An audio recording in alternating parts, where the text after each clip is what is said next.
দীর্ঘ 18 মাস বন্ধ থাকার পর আগরতলা কলকাতা ভায়া ঢাকা যাত্রীবাহী বাস পরিষেবা পুনরায় চালু হয়েছে। আজ যাত্রীদের স্বাগত জানাতে আখাউড়া সীমান্তে উপস্থিত ছিলেন পরিবহন মন্ত্রী সুশান্ত চৌধুরী। তাছাড়া উপস্থিত ছিলেন টিআরটিসির ভারপ্রাপ্ত চেয়ারম্যান সমর রায়, এমডি হেমন্ত দেববর্মা সহ অন্যরা।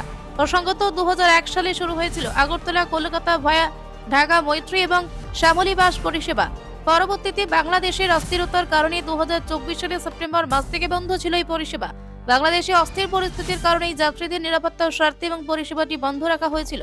বাংলাদেশে তারেক রহমানের নেতৃত্বে স্থিতিশীল সরকার গঠন হওয়ার ভারতবর্ষে এবং বাংলাদেশে ভিসা সরলীকরণ করা হয়েছে। পরে আজ থেকে পুনরায় এই পরিষেবা চালু হওয়ায় বাংলাদেশ এবং রাজ্যের যাত্রী সাধারণ যে উপকৃত হবে তার বলার অপেক্ষা রাখে না। এদিন পরিবহন মন্ত্রী সুশান্ত চৌধুরী সাংবাদিকদের মুখোমুখি হয়ে বলেন, মৈত্রী ও পারস্পরিক সহযোগিতার মাধ্যমে ভারত ও বাংলাদেশের সম্পর্ক আরো মজবুত হয় এবং উন্নয়নের পথ প্রশস্ত হয়। এই বাস পরিষেবা শুধুমাত্র যাতায়াতের মাধ্যম নয়, বরং দুই দেশের জনগণের মধ্যে যোগাযোগ, সংস্কৃতি ও বাণিজ্যিক সম্পর্কের এক গুরুত্বপূর্ণ সেতুবন্ধন, যা শান্তি ও স্থিতিশীলতার জন্য অপরিহার্য। তিনি আরও জানান, এই পরিষেবা পুনরায় চালু হওয়ার ফলে দুই দেশের মানুষের মধ্যে যোগাযোগ, পর্যটন ও ব্যবসা বাণিজ্যের ক্ষেত্রেও ইতিবাচক প্রভাব পড়বে। ভবিষ্যতে এই সম্পর্ক আরো দৃঢ় হবে এবং শান্তি ও সমৃদ্ধির পথ সুগম হবে বলে তিনি আশাবাদী। তার কথায়, বাংলাদেশকে ভারত সবসময় আত্মীয় ও প্রতিবেশী পরিবারের সদস্য হিসেবে বিবেচনা করে। বাংলাদেশের অভ্যন্তরে কোনো অস্থিরতা বা অশান্ত পরিস্থিতি তৈরি হলে তা ভারতের মানুষের কাছেও উদ্বেগের কারণ হয়ে দাঁড়ায়।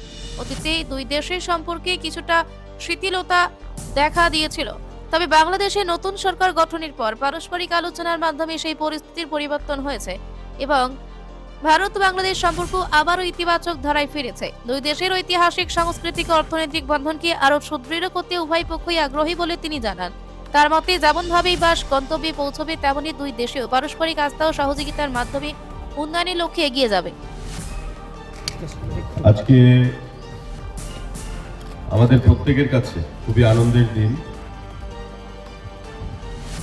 এবং ভারতের একটা অঙ্গরাজ্য হিসেবে আমাদের ত্রিপুরা রাজ্য ভারতেরই অংশ।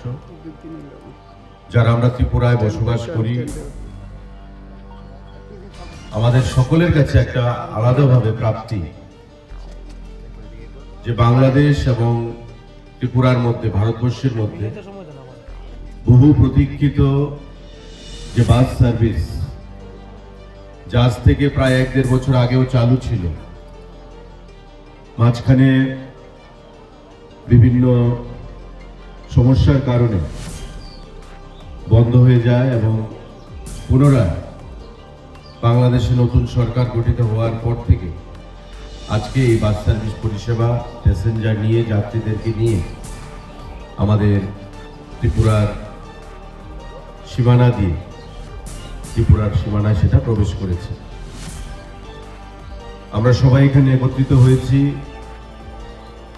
তাদেরকে স্বাগত জানানোর জন্য এবং যারা আজকে এই অনুষ্ঠানে আমাদের মধ্যে উপস্থিত আছেন, ত্রিপুরা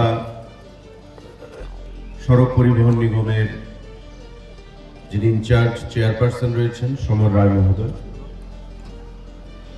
ওনার নেতৃত্বে এই নিগমের অন্যান্য সদস্যগণ যথাক্রমে গৌরাঙ্গ ভৌমিক আছেন আমাদের শ্যামল দে, মন্ডল সভাপতি টাউন বর্দোয়ালি, আমাদের গৌরাঙ্গবাবু আছেন, আমাদের কর্পোরেটর তুষার ভট্টাচার্য মহোদয়, নিতুদি, উত্তম দাস আছেন, আমাদের মন্ডল সভাপতি অমিতাভ, আমাদের আরেকজন কর্পোরেটর রয়েছে নিবাস দা,